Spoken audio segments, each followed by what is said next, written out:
Boa noite, gente, tudo bem? Provavelmente não tenha muitas pessoas aqui conectadas hoje nessa live, mas ela vai ficar salva no feed e vai ser de muita bênção, acredito, para todos nós, até para mim. Eu queria falar um pouquinho sobre o Sin Filtro em espanhol. É um projeto que vai ter muito conteúdo por aqui. E nesse Sem Filtro eu vou falar sobre a minha história hoje. E queria começar com o versículo de Romanos 8:28, mas vou ler um pouquinho desde o versículo 26. Diz: se em algum momento nos cansamos de esperar, o Espírito de Deus está ao nosso lado, nos dando aquela força. Continua. Se não sabemos como orar, não importa. Ele ora em nós e por nós, utilizando nossos suspiros sem palavras, nossos gemidos de dor. Ele nos conhece melhor que nós mesmos, conhece nossa condição de gravidez e nos mantém na presença de Deus. Assim, podemos ter certeza de que cada detalhe em nossa vida de amor a Deus é transformado em algo muito bom. Amém! Eu creio e recebo essa palavra todos os dias da minha vida. Bem, muitas pessoas me conhecem, bem seja porque eu faço maquiagem, porque eu sou cristã, porque eu sou pastora, porque eu sou cantora. Alguns me conhecem porque eu sou a vizinha venezuelana. Outros me conhecem porque eu dou aulas de português para venezuelanos, aulas de espanhol para brasileiros, e enfim. Mas nós temos hoje em dia uma qualidade, uma forma, uma perspectiva de ver as coisas que a gente só posta as coisas boas, né? A gente não registra os momentos de dor. Com certeza, tudo o contrário, a gente prefere, deixa pra lá.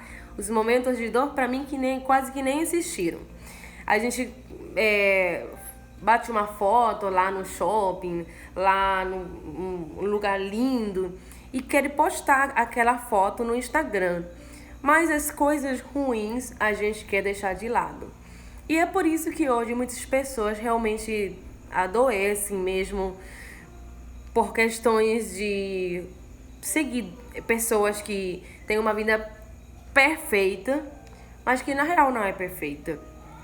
Graça e paz, sejam bem-vindos, as pessoas que estão por aqui conectadas.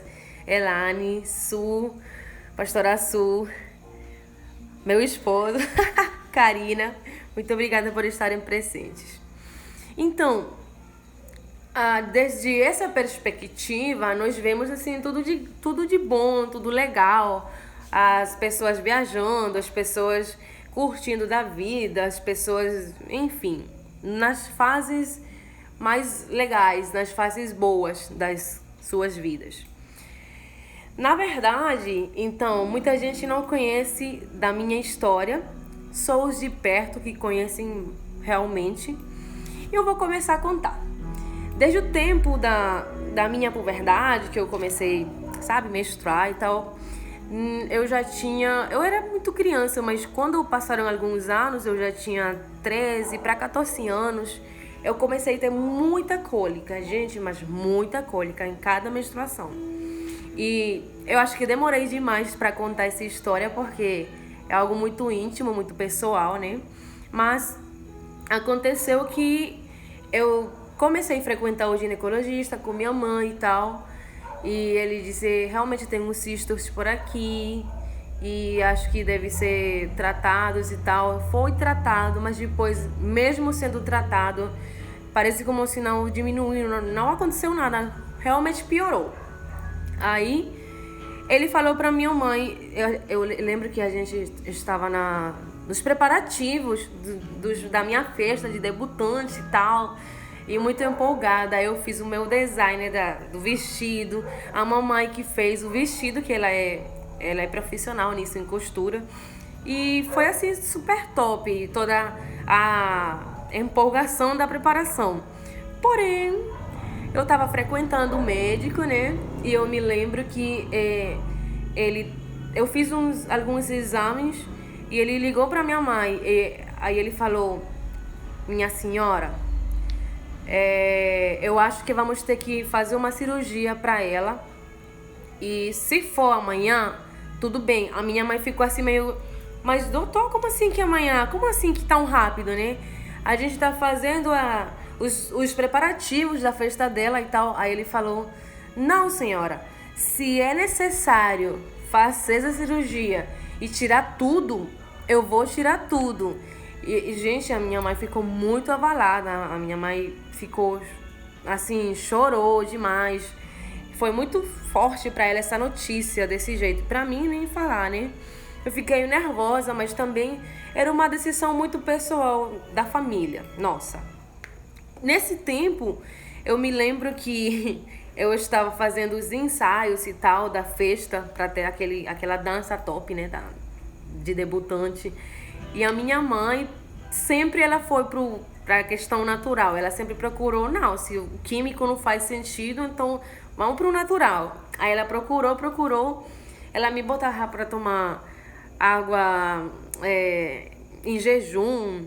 Ela falava: não, o noni com abacaxi é bom.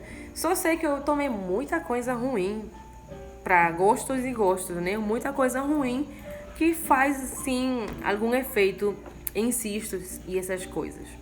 Aí, eu me lembro que o tempo passou. Realmente o noni é de mau gosto, né, gente? Mau cheiro, horrível, um cheiro fedorento, um cheiro de, sei lá, de vômito. Mas, realmente ele fez, sim. Sinto assim que ele melhorou bastante. Só que, com o tempo, eu comecei a frequentar depois da faculdade, o tempo passou, continuei com a mesma situação. E lembro que quando eu já estava com desses 7 anos, estava no primeiro período da faculdade, eu acho, eu precisei realmente fazer uma primeira cirurgia. A minha doutora falou: Rina, eu mudei de doutor, né? A gente não voltou para aquele, nem papau. E ela disse: Rina, eu acho que você vai precisar de fazer uma laparoscopia, que é mais simples, não tem que abrir, não tem que fazer uma cesariana, não tem que fazer nada disso. Mas pra gente também recolher uma biópsia e ver o que é mesmo e tal. Eu me lembro que nos preparativos do pré-operatório, eu fui até uma outra cidade com um endocrinologista. Foi um pedido mesmo da doutora para ver se descartar um assunto que ela queria ver. Quando fomos lá, eu me lembro que eu fiz vários exames também para essa outra cidade. Descobri que eu tinha alergia ao iodo, porque eles colocam naquele de tomografia, ou não sei se é a tomografia mesmo, não me lembro mais. Que eles colocam uma seringa enorme de iodo na veia e eu passei mal, quase morro. Mas na primeira vez que eu descobri, só apareceram assim uns sinais vermelhinhos na minha cara. Depois, a gente descobriu através dessa doutora ali, endocrinologista, que era realmente, ela não falou afirmando, mas ela colocou uma sugestão de endometriose. E a endometriose, quando a gente foi procurar, realmente era bem, assim, perrengue, sabe? Muita dor. Cientificamente, a pessoa não pode ter filhos. Muita dor até para relações sexuais, muita coisa. E, na real, quando a gente fez a laparoscopia, eu tava no primeiro período. Eu estudava meu Deus do céu, eu estudava no sétimo, amor? Sétimo ou sexto? Sexto, sim, elevador. Sexto andar. Não tinha elevador, era só mesmo na escada. E era assim muito... Ela disse: não, seu tempo de recuperação vai ser rápido, 1 mês. E real, foi 1 mês, porque laparoscopia são 4 pontos somente. Mas realmente não é tão fácil. Eu tive que enfrentar desafios mesmo com essa situação de pós-cirurgia, para continuar estudando. Eu estudava enfermagem lá na Venezuela. E, pois bem, na biópsia apareceu também, tipo, umas coisas apoiando aquele exame que a doutora fez, a endocrinologista, e eu consegui fazer o que muitas mulheres não conseguiram a tempo. Muitas pessoas descobriram que tinham endometriose com o percorrer dos anos, e eu acho, por uma parte, isso legal, que eu, bem novinha, eu consegui ver e saber, olha, é endometriose, agora vamos tratar aquilo. Mas mulheres hoje em dia sofrem muito no tempo da procura do filho. É ali onde elas descobrem que elas têm endometriose, que elas têm uma doença que causa uma infertilidade. Mas eu sempre fui na fé, eu sempre acreditei na palavra de Deus, nas promessas de Deus, e nunca deixei essa palavra científica avalar o meu coração.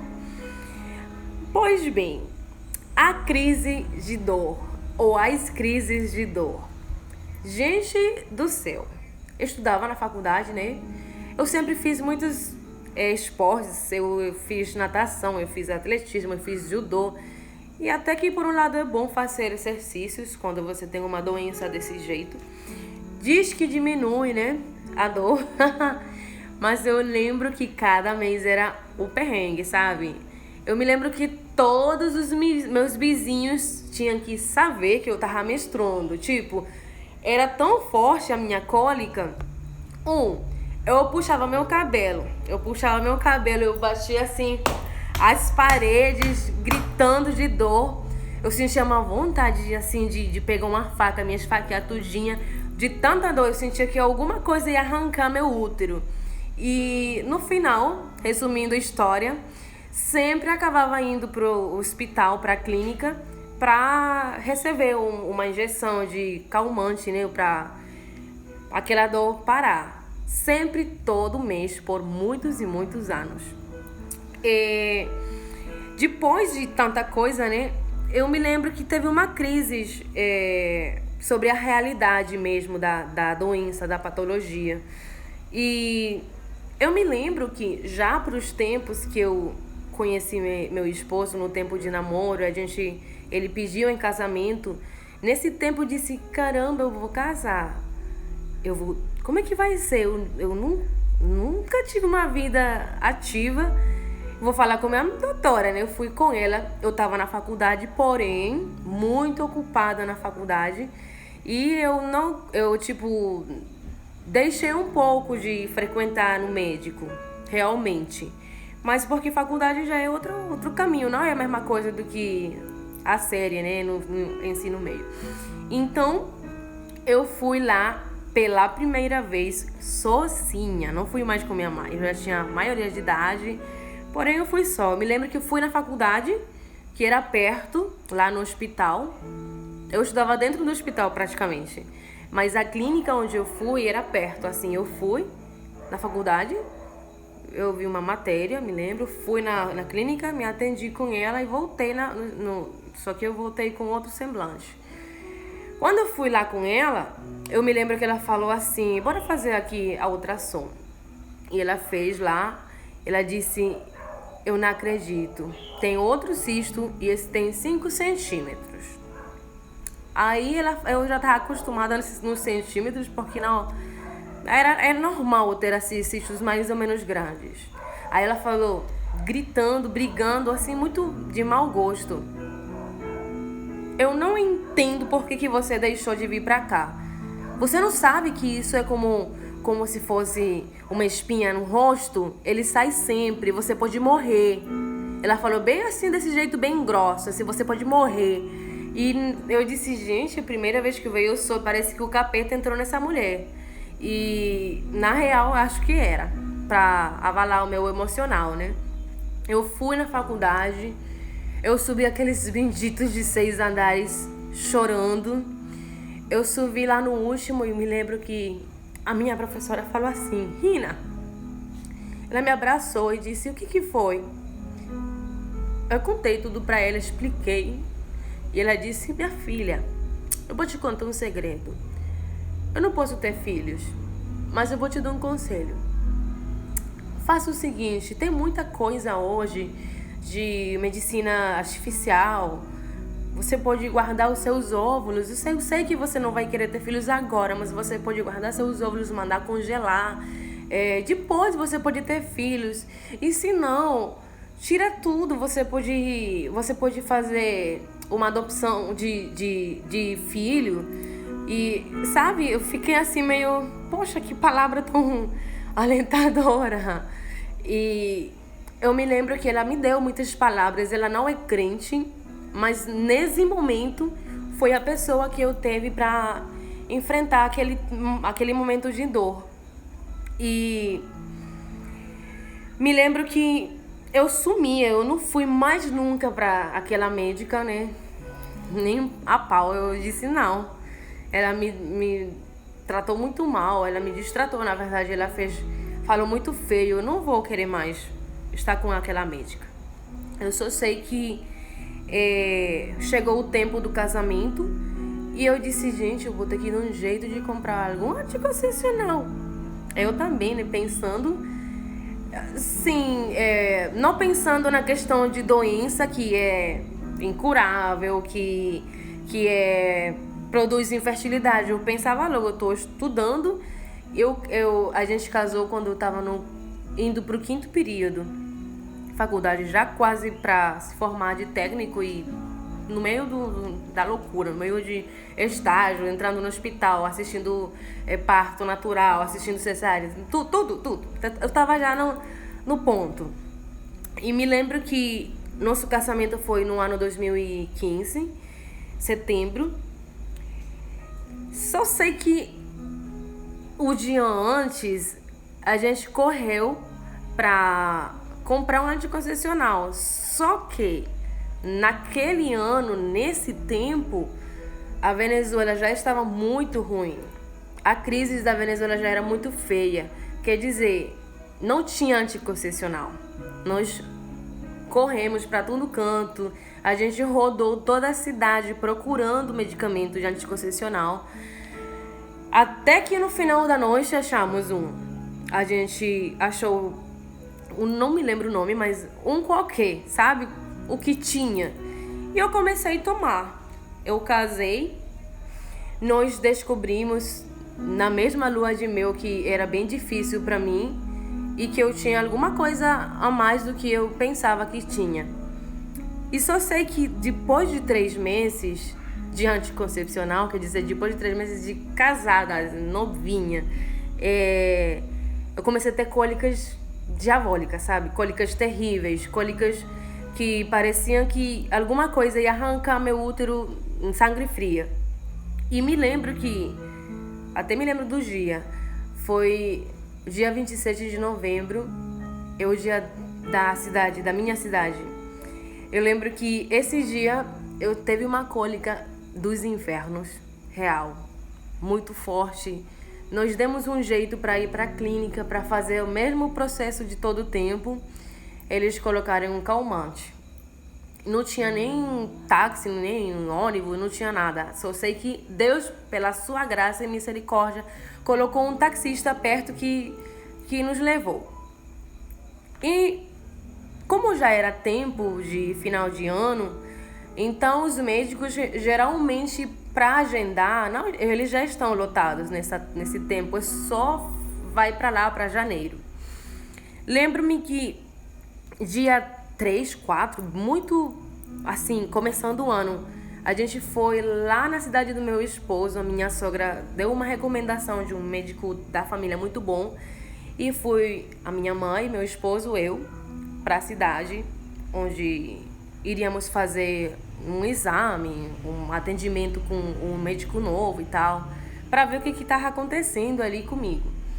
Eu lembro que eu cheguei, era um homem muito legal, assim, um profissional muito excelente, tinha muita gente mesmo, e era assim meio chique, sabe? Era bem caro.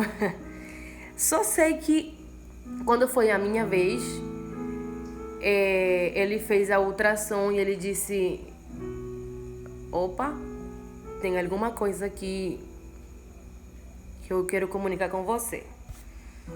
E ele disse, depois de fazer a ultrassom, ele disse, pode se vestir, depois volta aqui comigo e sua mãe.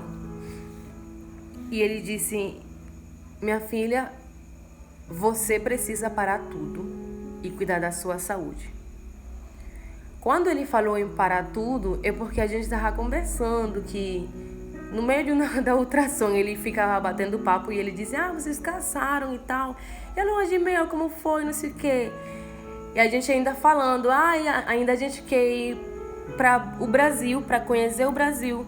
Lá em Manaus eu gosto muito da selva. Depois eu me arrependi. Depois eu conto pra vocês suja da selva. Eu depois conheci a selva, gente. Só que era assim, tipo, um desejo do nosso coração passar umas 2 semanas aqui no Brasil, lá em Manaus, conhecer a cidade, conhecer o MIR, enfim, a nossa referência de igreja de tantos e tantos anos. Só sei que ele falou em parar tudo.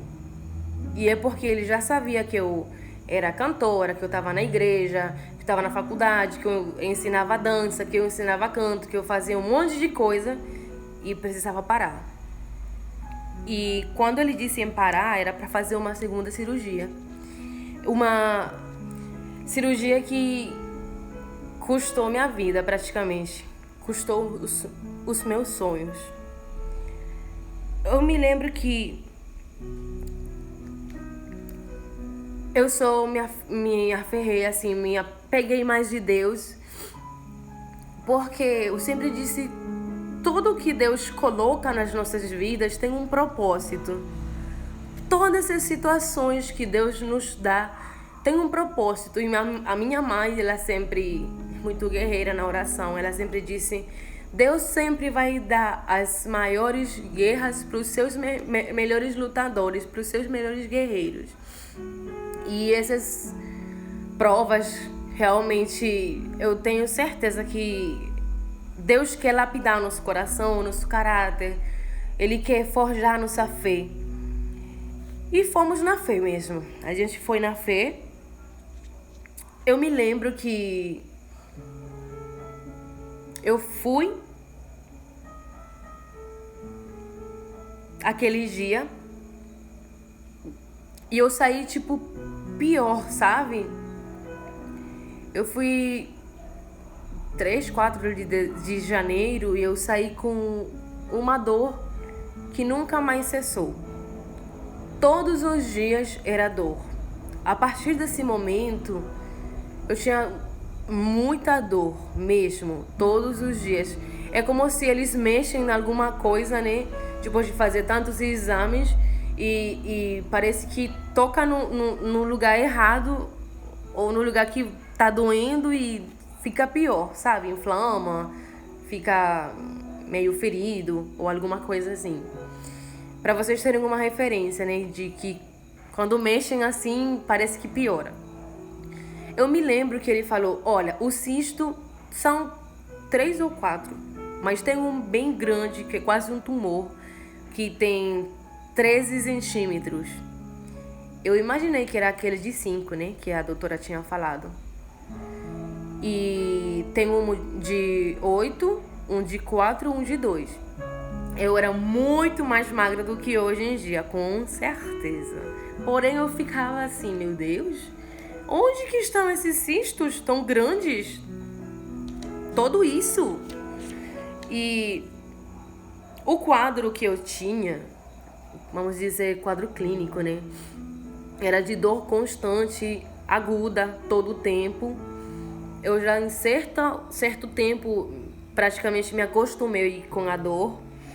E lembro que eu nem conseguia fazer as minhas necessidades fisiológicas sem dor ou sem tanta dor.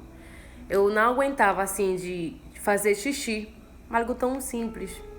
Era muita dor. Depois foi que eu descobri que a ubicação dos cistos, principalmente desse grande, era entre colo, reto e bexiga.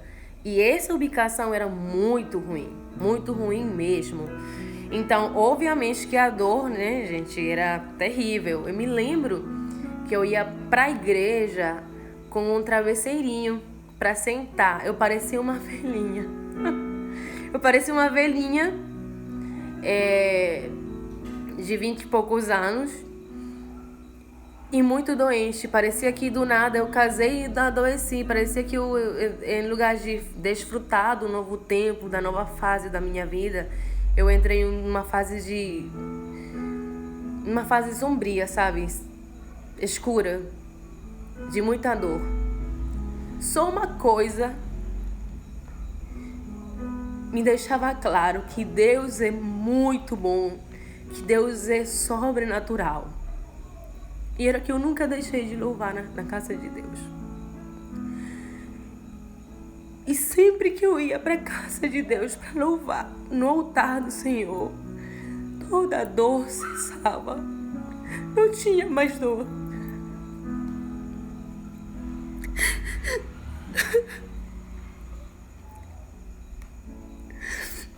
A cura do Senhor parecia que estava ali naquele altar. E eu conseguia cantar, eu conseguia louvar. Cantar para mim era muito dolorido, mas naquele lugar não. E Deus sempre me falou através disso que: ei, eu estou aqui. Ei, eu faço milagres, tá? Não se esqueça de mim. Só sei que a gente fez, né, todas essas coisas, os exames pré-operatórios. Era muita coisa. Eu já, para esse tempo, 2016 já, eu já me sentia muito cansada a respeito de: meu Deus, de novo outra cirurgia, mais exames, mais coisa para tomar. Ai, que tédio, assim, de mais outra vez, sabe? Aquele processo tudo de novo. E me lembro que eu fiz todos os exames, porém eu teve que, na minha terra falam de congelar a faculdade, que é parar o período que eu estava, no 5º período.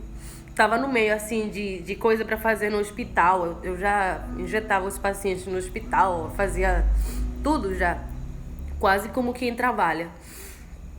E eu me lembro que o doutor que ia fazer a cirurgia, a gente falou assim sobre: ele vai pra minha cidade, ele vai fazer a cirurgia, porque ele antes foi da clínica onde eu tinha o meu, nós chamamos de seguro, mas é plano de saúde aqui. Ele já foi daquela clínica, desse plano. Então aí ele podia fazer toda uma gambiarragem pra entrar na clínica. A gente só ia pagar a gasolina dele, no caso, mas a clínica ia pagar pra ele. E dava tudo certo. Aí do nada, mas do nada, ele chama pra a casa e ele disse: eu não vou poder fazer a cirurgia de você. Eu teve um ascenso, eu fui chamado para fazer chefe de não sei o que lá no hospital da minha cidade. E tem muita coisa para atender, tem muito papel para fazer, eu não posso. Mas eu senti no meu coração que ele teve medo, ele não quis fazer. Porque não entendi. Pois é, chefe pode mandar em quem quiser, mas tudo bem. Aí ele não nos deu, tipo, uma referência: vai com o médico X, eu vou te referir pro meu amigo tal, vai com fulanito aqui, com ciclano. Não, ele só disse: você tá no meio do caminho, já fez os exames, está pronta para fazer a cirurgia, resolva, procure um médico. Eu só pensei naquele doido lá do início que queria fazer a cirurgia logo. E a gente foi lá. A minha mãe me levou pra lá, nós fomos. E lembro-me que esse homem era muito doido, assim, ele era muito, sabe, muito na tora, como falam em Manaus. Ele era: bora logo fazer essa cirurgia, bora tirar tudo daqui. Sei que fui lá e, obviamente, cada vez que você vai pro médico novo, mesmo com exames, sempre tem que fazer mais exames, tem que fazer outras coisas, tem que voltar, é como se fosse tudo novo. Ele quer ver logo o que é.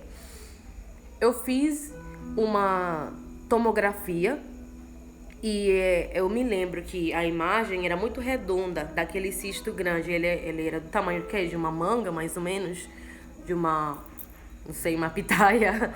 Era muito grande e era muito redondo, porém dava assim uma impressão de que podia ser alguma coisa má. Aí ele falou: bora fazer aqui o exame. Ele fez um exame em mim que doeu muito. Eu gritei, foi muito traumatizante. Ele brigou comigo, gritou: você parece uma louca, como que você vai ficar gritando assim? Não tô te fazendo nada de ruim.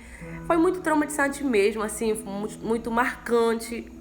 E mais quando você está num quadro emocional tão delicado, assim, a respeito de sua vida num fio. E me lembro que na brigadeira dele, né, ele fez questão de parar tudo, né? Ele se acalmou e ele falou assim: olha, senta aqui. Ele brigou aqui só, depois falou: eu tenho meus limites, porém eu não vou conseguir fazer essa cirurgia. Mas tem um amigo meu que ele pode fazer muito bem, ele vai fazer direitinho. Se fosse eu, no meu limite eu vou tirar tudo. O útero, o ovário, tudinho. Se for eu vou tirar tudo.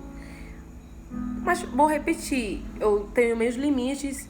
E se você fosse a minha esposa ou a minha filha, eu não faria comigo. Eu faria com outro tipo de profissional. E ele falou: eu tenho um amigo que é oncologista, que ele pode fazer essa cirurgia sem nenhum problema. Aí eu fiquei: meu Deus, mas por que um oncologista? Ele falou: não, calma, você não tem câncer, mas na questão de preservar os seus órgãos, ele vai com certeza. Esse cisto está muito grudado aqui do colo, do reto, da bexiga, e eu não vou ter condições de fazer a cirurgia. No mesmo dia, a gente foi no outro médico na minha cidade. Fui nesse carro, parecia que eu tava assim no ar, perdida. Meu Deus, por que um oncologista? Como que eu parei aqui? Sabe, eram muitos pensamentos assim na minha cabeça, na hora, tipo, por quê? Quando? Como eu? E piorou quando eu sentei lá naquele lugar e do meu lado só tinha pessoas sem cabelo, pessoas com aquele negócio de tecido na cabeça, pessoas que não tinham nem sobrancelha. Eu fiquei assim: o que eu faço aqui? Eu me lembro que a pessoa antes de mim, lembro que era um homem, um negro assim, forte, que ele deu tipo aquele decreto de você só tem tantos meses, e de fora dava pra ouvir. Depois era a minha vez, né? Eu fiquei assim, meio que sou eu agora, vamos lá. Aí a gente explicou toda a situação de saúde de novo pro médico novo. E ele só falou assim: bom, bora fazer um exame.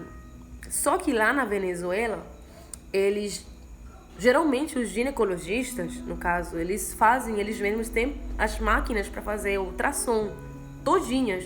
É como se eles fizessem uma pós para aprender a fazer tudo isso, e eles têm as máquinas tudo disponível para fazer tudo na hora.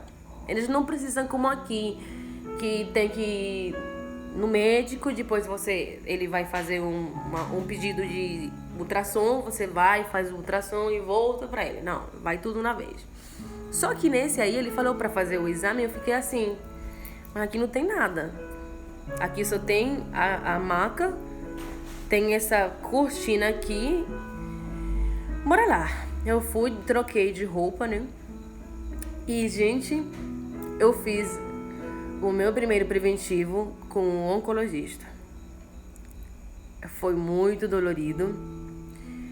Ele fez um outro exame, foi terrível. Todo mundo me prendendo, todo mundo me agarrando pra me segurar, que eu tava que nem uma louca. E foi também um outro momento muito traumante, muito forte, marcante, que eu disse, meu Deus, eu não aguento mais, eu não quero mais viver essa situação. E lembro-me que depois desse tempo ali, eu teve que, uns dias quase para a cirurgia, congelar minha faculdade. A gente tinha que fazer tipo uma carta explicando qual era o motivo por que eu tinha que fazer esse paro de faculdade, né? Mas antes da faculdade, deixa eu só falar um aspecto muito importante que conecta com o Brasil.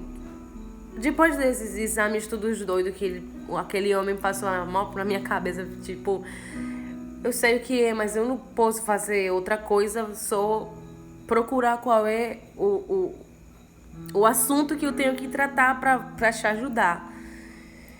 E ele tinha muita razão, mas também foi muito ruim, muito forte. Ele depois mandou sentar, a gente sentou, minha mãe chorou que só esses dias. E ele disse, olha, tem duas coisas, a cirurgia, mas você podia fazer também um tratamento com um medicamento que se chama Soladex. Na verdade, ele é um paliativo de câncer de mama e de próstata.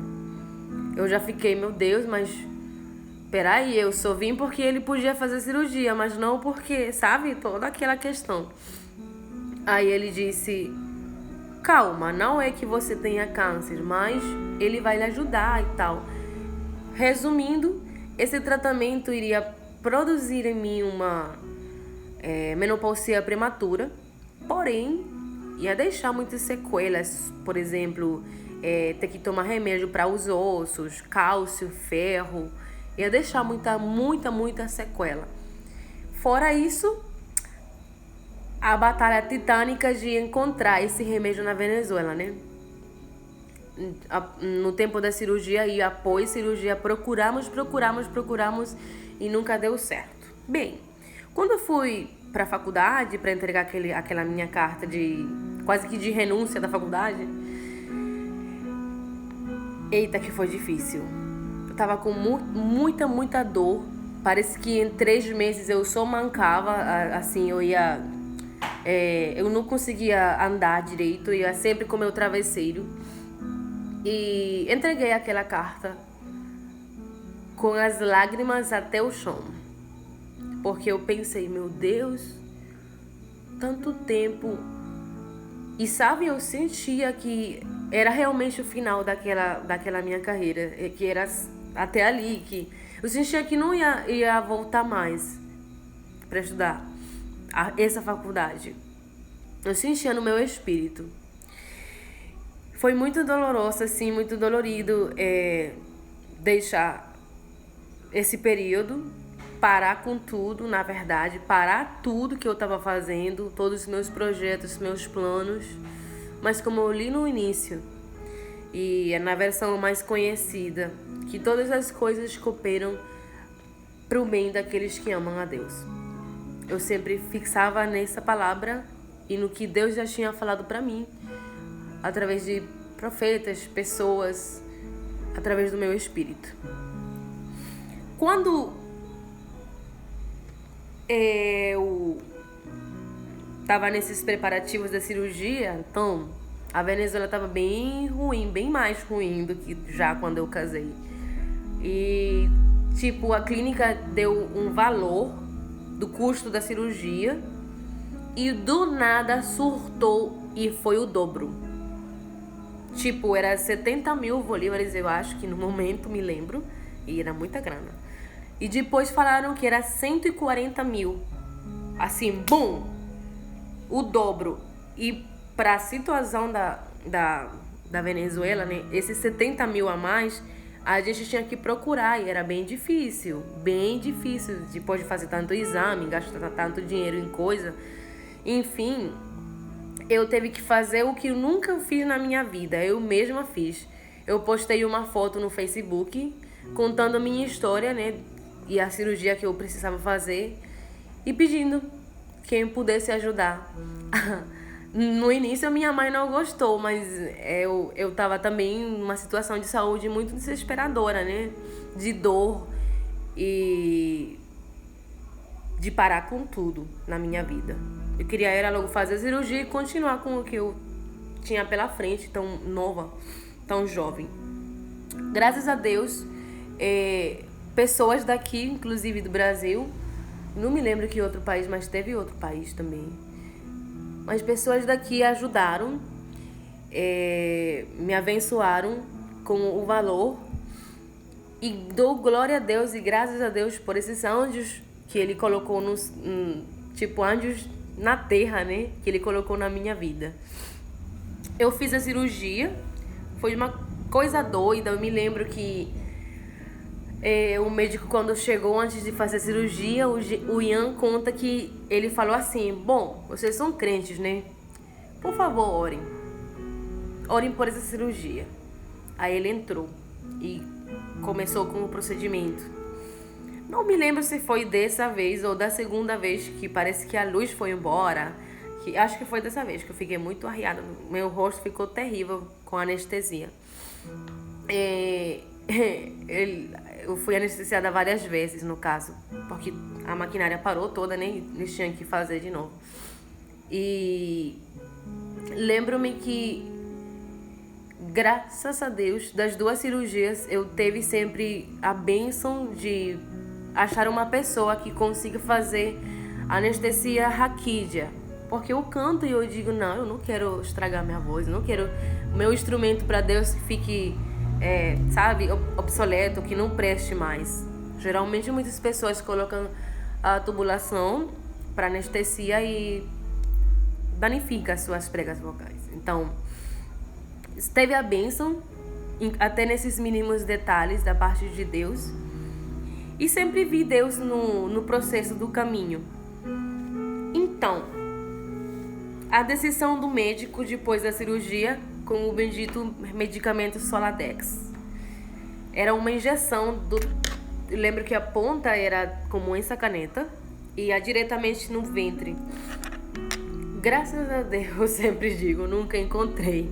Nunca teve na Venezuela.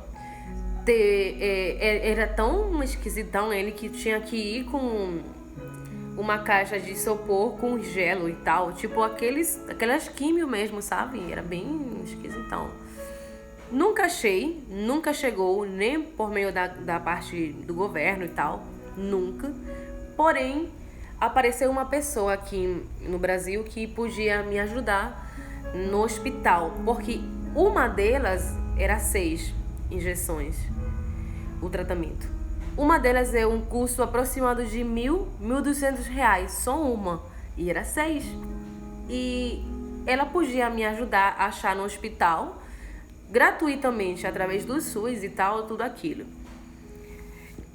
Foi por essa razão, porém, que eu cheguei aqui no Brasil. Eu não vim pela crise, eu não vim porque qualquer coisa assim de crise da Venezuela e tal, não. Eu vim para tratar a minha saúde. Porém, eu acho que para os planos de Deus era outra coisa.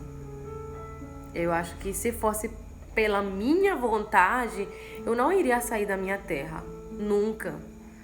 Eu ia ficar lá, servindo Deus lá, fazendo o que eu estava fazendo lá, completar a faculdade, chegar no ponto final, carreira, né? Conquistar lá. Mas eu acho que essa doença, inclusive, foi uma desculpa de Deus para me trazer para cá.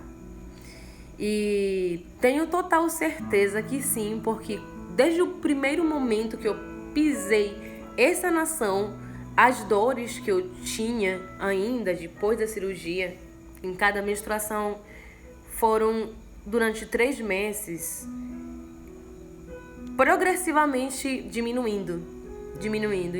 Eu sinto que nesse tempo Deus começou a tratar comigo alguma coisa. E o propósito dele aqui nessa terra, evidentemente, claramente eu descobri com o percorrer do tempo, dos anos, que era ministério, chamada, servir nas nações. E foi assim uma conexão que eu fiz bem assim. Se for pela minha vontade, realmente não estava no Brasil. Mas Deus sabe o que faz e os caminhos dele são misteriosos, real. Muito misteriosos, porém, eu continuo dizendo que confio plenamente na mão do Senhor, no médico por excelência que Ele é. E eu não fico avalada. Aquela doença, ela produz infertilidade, sabe? Eu repito. Até porque foi aqui no Brasil que eu teve uma experiência com Deus. Eu tava lavando meu rosto no banheiro. E Ele ministrou no meu espírito que eu iria ter um filho. Até falou o nome, eu não gosto de nome da Bíblia. E por isso que eu digo que foi Deus que falou. Aí eu digo, então, vou descansar no Senhor, deixar pra lá o que a ciência fala. E no tempo perfeito de Deus, o milagre acontecerá. O selo do milagre vai ser um filho. No tempo dali, é por isso que eu estou contando aqui, para quem não conhecia essa história, que no tempo de Deus... cachorros. Vocês vão ver esse milagre.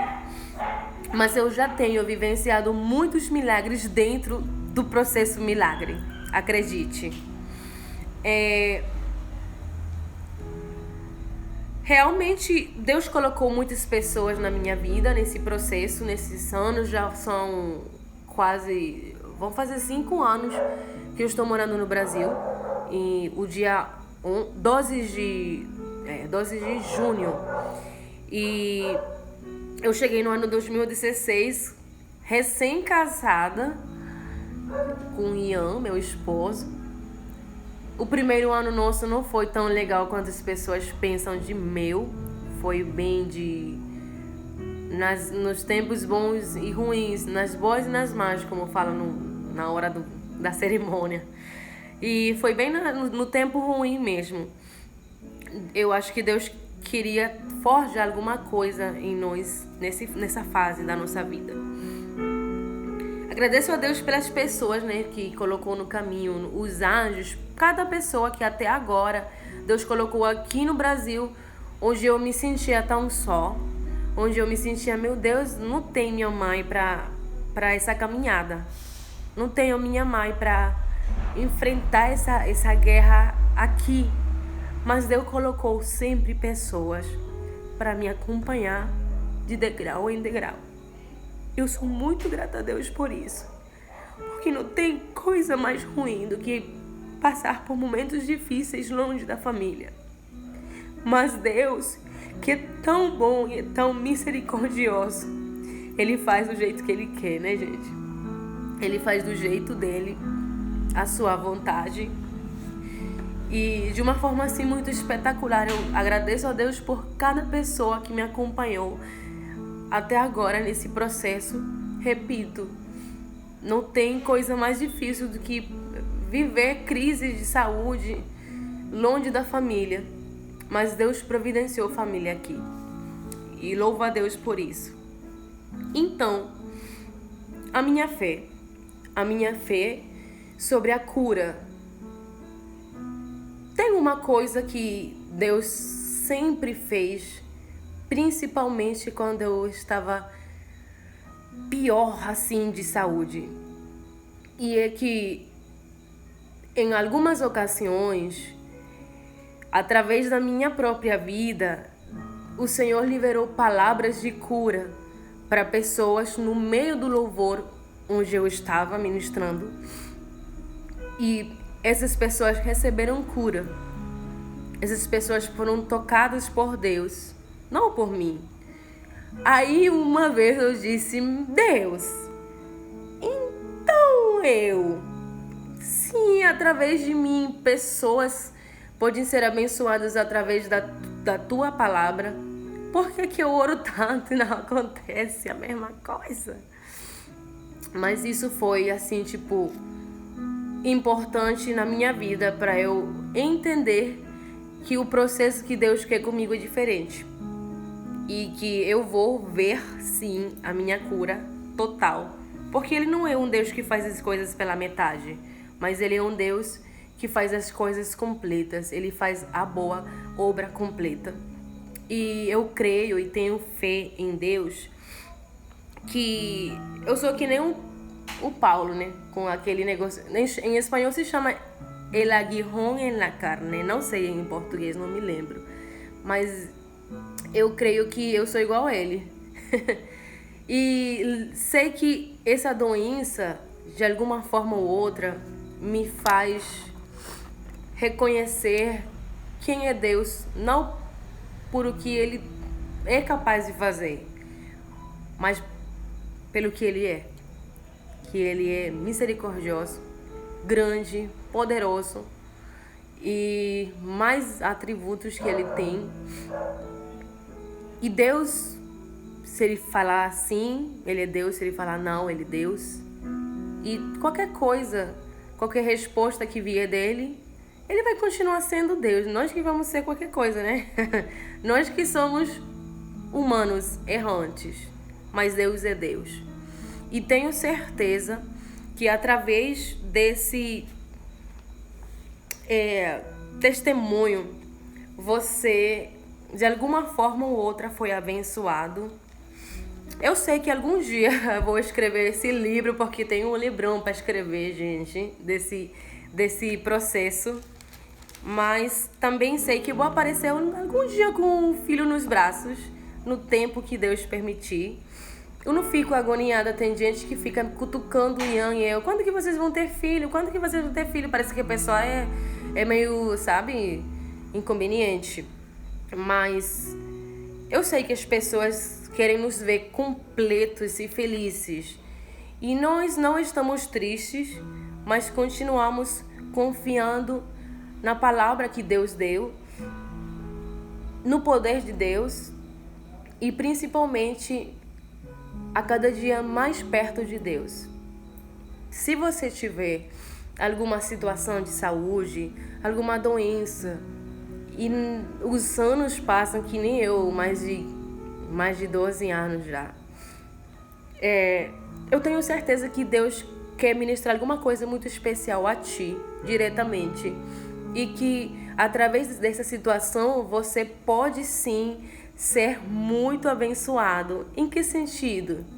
Você vai ver os sinais de Deus, a forma como Deus age, as portas que Deus abre. Você vai ver que através dessa situação de saúde, Deus vai te ministrar alguma coisa. Ele até que pode dar dons, né? Que nem esses dons que deu de cura. Mesmo eu precisando de cura, Ele vai te ministrar. E uma coisa muito importante, você sempre vai estar ali, pertinho de Deus. Eu acho que tem situações que existem na nossa vida para nos impedirem de estar longe. Quer dizer, nos aproximarem mais de Deus. Eu creio que em Deus, que é isso, e que a cada dia é uma nova experiência com Deus, é um novo milagre. Cada dia já é um milagre. Cada batalha vencida é um milagre. E, gente, falar hoje que as dores não são igual àquele tempo também é um milagre. Então, a boa obra perfeita de Deus será completada. E espero que você tenha sido muito abençoado. Eu vou finalizar já essa live.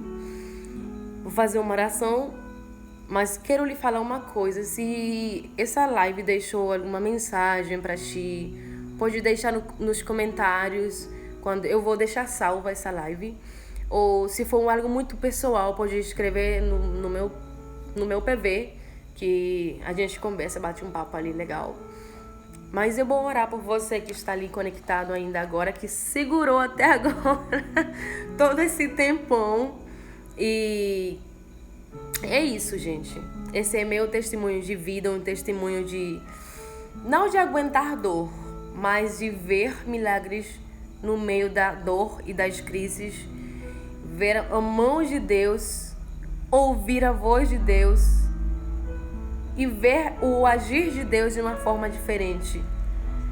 numa vida de alguém que aparentemente não tinha nada bom que contar, porque eu nasci num lar cristão, eu nasci num lar de pai, mãe e pastores, hoje apóstolos, e assim, eu teve uma discípula uma vez que falou assim, mas o que eu vou contar para ti se tu não sabes o que é uma vida mundana, você não sabe o que é estar no mundo. Mas por outro lado, meu testemunho foi diferente, de outra forma. Deus tratou a minha vida de outra forma, em outra perspectiva.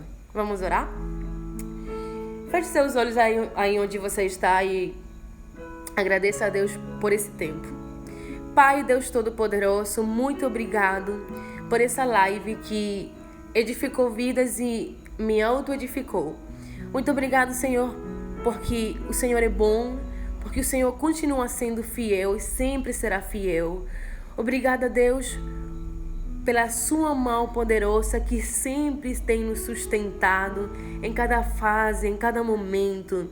Senhor, eu quero pedir nesse momento para que seja abençoada a vida de cada um dos que estão vendo essa live, esse vídeo, que sejam revelados aos seus corações uma palavra específica ao seu espírito, uma palavra específica de bênção direcional, uma palavra diretamente do teu trono para o coração dos teus filhos. Senhor Jesus, obrigado por esse tempo sem filtro, que aparentemente é um tempo de ócio, mas não é um tempo de edificação e crescimento em muitas áreas das nossas vidas. Obrigado por esse espaço na internet que, mesmo com tanta contaminação na internet, nós podemos, através desse espaço, também falar da tua palavra e contar os teus milagres e as tuas maravilhas. Obrigado, Senhor Jesus, por cada um que ficou até o final e derrama sobreabundantemente bênçãos sem medida na vida deles. Em nome de Jesus, traz cura para quem precisa de cura agora. Em nome de Jesus, crendo, Senhor, que pelas tuas feridas nós somos curados. Na alma, no corpo e no espírito. Em nome de Jesus. Amém e amém. Muito obrigada a quem ficou até o final. Eu vou deixar salva e, como falei, pode deixar seu comentário lá sobre essa live. E obrigada, gente, por cada mensagem. Eu não teve tempo de ler todos, mas quero cumprimentar aqui a Carol, meu esposo, oi amor, pastora Natália, a Carol Neves e Carol Calheiros, que é lá de Manaus, e essa aqui, Carol Neves, acho que é daqui, do Castanhal. Pastora Jerusa, a pastora Suelen, Elane, Ian, guitarrista, obrigada, amigo. E a cada um dos que ainda vai ver. Graça e paz, que Deus abençoe vocês ainda mais. Boa noite, gente.